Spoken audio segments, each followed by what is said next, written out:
सप्तऋषि माता को समझाते हैं, सप्तऋषि चले जाते हैं, मां घर आ जाती है। शिव जी के पास कहते हैं सप्तऋषि, भगवान शिव को जब ये सुनते हैं कि पार्वती हमारे लिए इतनी तपस्या कर रही है तो प्रसन्न हो जाते हैं। महादेव सुनो जरा, भगवान शंकर कैलाश से चल करके पार्वती जी के घर चले जाते हैं। यानी पार्वती बल घर होंगे कुछ दिनों बाद, तो भगवान शिव जी बनाते हैं तो नटराज का रूप बनाते हैं। कौन सा? पहले ब्राह्मण का रूप बनाया था, अब पार्वती को देखने के लिए नटराज का रूप बनाते हैं। एकस्मिन्नन्तरे शंभु स्वलीलो भक्तवत्सल नर्तका नटो भूत्वा मैनका सन्निधिं ययो। नर्तक का रूप, नटराज का रूप बना करके नाचने वाले को नटराज, नर्तक का रूप बना करके भगवान शंकर मैना के द्वार पर चले जाते हैं। शैली श्रृंगी लिए हाथ में और डमरू त्रिशूल लिए, चमक चमक चम नाचे जो भी दर्शन के मन में चाह,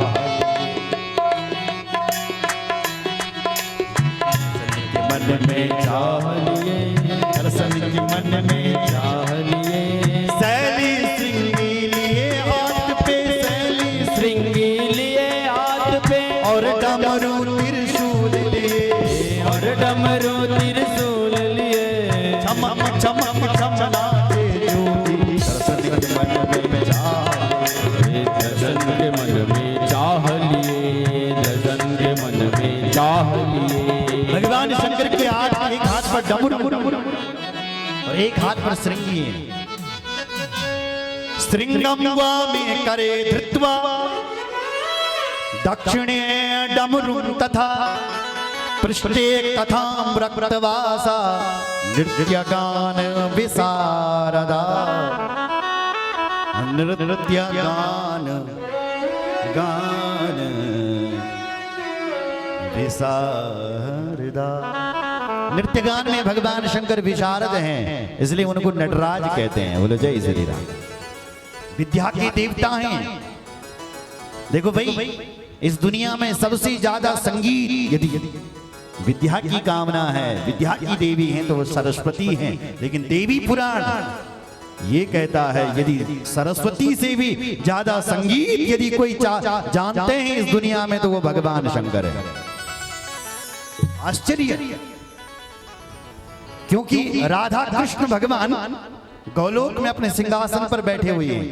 राधा जी का जन्मदिन है, सब लोग आ रहे हैं, पद सुना रहे हैं। सरस्वती माँ आती है, पद सुनाती है, ब्रह्मा जी आते हैं। लेकिन जब शिव जी सुनाते हैं पद, आश्चर्य मानो आप, तो जो राधा कृष्ण हैं वो बोले पानी पानी हो जाते हैं, यानी द्रवीभूत हो जाते हैं। कहते हैं ना, बोले पानी पानी हो गया, मैं द्रवीभूत हो गया। सुन रहा है? संगीत विद्या में यदि सर्वश्रेष्ठ यदि कोई है तो वो भगवान शंकर है। लोग कहते हैं विद्या की देवी मां सरस्वती है, सचमुच है। विद्या की देवी ही सरस्वती है, क्योंकि अक्षर ब्रह्म है लेकिन मात्राएं प्रकृति है। भगवान कहते हैं मैं अक्षरों में आकार, अक्षर ब्रह्म हो गए, लेकिन जो मात्राएं हैं, मात्रा बिंदुगः विसर्गः, जो मात्राएं हैं, बिंदु हैं, विसर्ग हैं, वो कौन है? वो प्रकृति है, वो भगवती है, वो सरस्वती है। सबसे ज्यादा मात्राएं हमारे संस्कृत में होती है, विसर्ग, हलंत। बोलो जय श्री राम। अगर ऊपर बिंदी लगी है, आगे कोई शब्द नहीं है, तो आप उसको मां का उच्चारण करोगे तो विसर्ग, बिंदु, मात्राएं, ये सब संस्कृत में अधिक होती है। तो प्रकृति है। विद्या की देवी मां सरस्वती हैं, लेकिन श्रीमद् भागवत में लिखा है विद्या कामस्तु गिरीशम। विद्या की कामना है तो भगवान शंकर की उपासना करो। सचमुच सरस्वती ही विद्या की देवी है, लेकिन सरस्वती से जो अधिक विद्या प्रदान करने वाले हैं वो भगवान शंकर है। तो जय श्री राम। विद्या कामस्तु गिरीशम दंपत्यार्थम उमाम सतीम। तो भगवान शंकर नाचने में भी वहां महाराज विशारद चले गए। भगवान शंकर कहा? मैना जी के द्वार पर बड़ा सुंदर नर्तक का रूप बना रखा है। एक हाथ पर श्रृंगी है और दूसरे हाथ पर डमरू है। श्रृंगम चा डमरुम तत्र वादयामा सुध्वनिम महतिम विविधां तत्र साचकार मनोहरम। मनोहर ध्वनि को जब मैना ने सुना तो सेवकों ने मैना से कहा, देवी हे महारानी जी, अपने द्वार पर कोई नर्तक आया, इतना प्यारा डांस कर रहा है, इतना अच्छा नाच रहा है। तो मैना भी आई और वहां से हिमाचल जी भी चल करके आए। पार्वती जी ने भी जब उस नर्तक को देखा तो मन ही मन शिव जी को पहचान गई और मन ही मन प्रणाम करने लगी और प्रार्थना करती है कि हे बाबा शंकर, आप बिना बुलाए हमें लेने के लिए आ गए, आपके चरणों में मेरा प्रणाम है, प्रणाम। गात्रे शिरसी तत्सर्वम, मन ही मन प्रणाम करती है, भिक्षुक के दर्शन के लिए आती है। जब नाचने लगे भगवान शंकर तो नाचते नाचते प्रसन्न हो गए थे महाराज सब लोग। तो जो हिमाचल जी हैं उन्होंने कहा हम प्रसन्न हैं, हिमाचल की देवी ने और हिमाचल जी ने।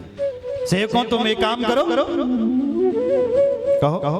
बोले एक काम करो कि सोने से भरी थाली लेकर के आओ, रत्नों से जड़ी आभूषण सोने चांदी हीरा मोती एक थाली भर करके लाई और उस नर्तक को देने लगी।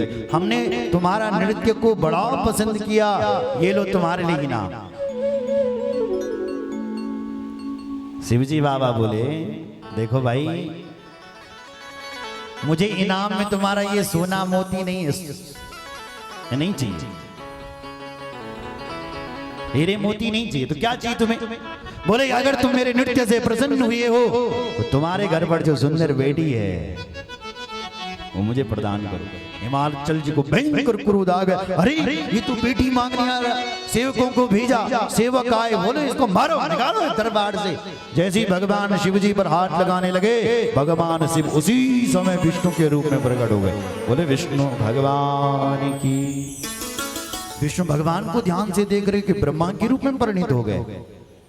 ब्रह्मा के रूप में देखा तो शिव जी के रूप में आ गए। हिमाचल जी पहचान गए, ओहो महादेव आए हैं। जब तक आरती की थाली दंडवत प्रणाम किया तब तक भगवान शिव वहां से अंतर्धान हो गए। बोलो शंकर भगवान की जय। चले गए। शिव जी का जाना हुआ, सप्तऋषियों का घर पर आना हुआ। सप्तऋषि आए, सप्तऋषियों ने कहा हिमाचल जी, भगवान शिव तुम्हारे बेटी से विवाह करने के लिए तैयार हो गए हैं, आप तुरंत लगन मुहूर्त निकालिए और अपनी बेटी का विवाह भगवान शंकर जी से करवा दिए। इधर जब सप्तऋषियों ने, शिव जी ने जब पार्वती जी को देख करके गए तो भगवान शंकर की वहां समाधि लग गई महाराज पार्वती जी के प्रेम। उसी समय एक तारका नाम का असुर पैदा हो गया। उस असुर ने तपस्या की और तपस्या से वरदान में यह मांगा कि मैं शिव जी के पुत्र के हाथों से मरूं, क्योंकि वो जानता था शिव जी विवाह शिव जी ने करने रखा तो पुत्र कहां से होगा, और करेंगे भी नहीं, ये तो योगी हैं, कैसे करेंगे। ऐसा वरदान लिया, उसने आतंक मचाना शुरू कर दिया। तारका नाम के असुर इतना आतंक मचाया कि देवता दुखी। ब्रह्मा जी के पास गए, ब्रह्मा जी ने कहा मैंने इसको वरदान दे रखा है, शिव जी के पुत्रों के हाथों से मरेगा, क्या करें। शिव जी के पास गए, शिव जी समाधि में हैं, अब क्या होगा। कामदेव के पास गए, कामदेव आप कुछ करो। क्या करूं? बोले शिव जी की तपस्या को खोलो। कामदेव गए और कामदेव ने ऐसे ऐसे बाण चलाए कि महाराज पहले शिव जी भगवान की तपस्या खुली नहीं। जब कामदेव नहीं माना, भगवान शिव को परेशान किया, तब भगवान शिव जी की तीसरी आंख खुले। तब शिव तीसर नयन उघारा, तब शिव तीसर नयन उघारा। चितवत काल भयो जहि छारा, चितवत काम भयो जहि छारा, चितवत काम भयो जहि छारा, चितवत काम भयो जहि छारा। भगवान शिव जी की जो तीसरी आंख है उसमें क्या भरी हुई बोलो? आग। और जैसी ये आंख खुली, कामदेव सामने था, भस्म हो गया। बोलो शंकर भगवान की जय। हाहाकार मच गया, हाहाकार भयो जग भारी। असुर डरने लगे, सुर प्रसन्न हो गए और काम की पत्नी रोई बिलखी। भगवान ने जैसे तैसे उसको समझाया। उसने कहा मेरे पति जीवित करो। शंकर भगवान बोले देखो देवी अभी जीवित नहीं हो सकता।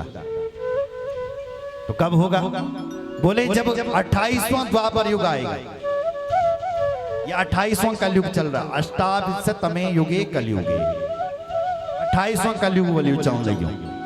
इससे पहले जो गया है वो 28वां द्वापर युग था। बोलो जय श्री राम। तो जो 28वां द्वापर युग आएगा और 28वां द्वापर युग में भगवान कृष्ण आएंगे और उनकी जो पहली पत्नी होगी उस पत्नी से तुम्हारा ये पति कामदेव जन्म लेगा। कृष्ण तनय हो ये पति तोरा, भजनु अन्यथा